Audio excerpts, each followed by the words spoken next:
Saan kayo yung bahay ni Aling Susan? Hanap na nga ako ng hanap.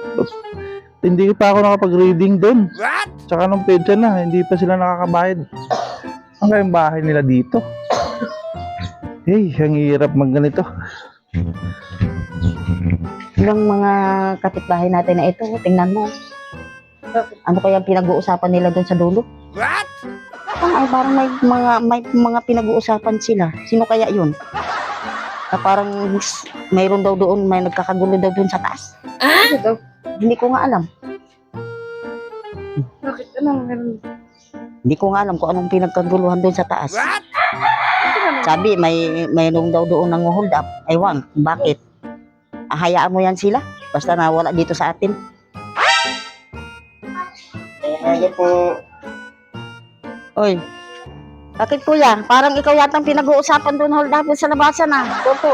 Doon, kanina nagkakagulo doon. Baka ikaw yung pinag-uusapan na hold up. Aba, huwag kang luluko-luko.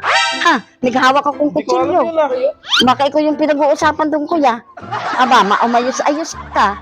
May dala akong kutsilyo. Hawakan mo to. Hawakan mo to. Ay, di ko hahanap ako ng pulos. Andito pala yung hold up. Wala po. Bilis, bilis, bilis.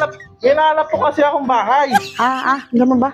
Saan po ba yung bahay ni Aling Susan? Kasi Ako ngayon. ako po yung magre-read ng reading ng reading nyo.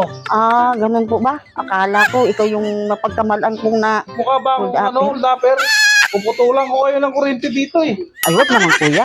Huwag naman. Hindi ko na pagkamalang na makita kasi nagkakagulo din sa labasan. Akala ko hold upper ka eh.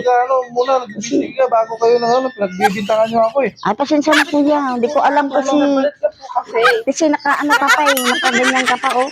Kaya nga po, ginanayan mo pa ako ng kutsilyo. Ay, malay ko man. Ay, to self defense lang ito. Kaya kung magnanakaw ka nga pala, hold upper ka. Di, wala ka Hindi ni... naman po kayo sa akin. Kasi nagkakagulo dun eh. Puputulan ko talaga ng kuryente dito. Wag naman kuya. Nagkamali lang. Nagkamali lang kami kuya. Pasensya na.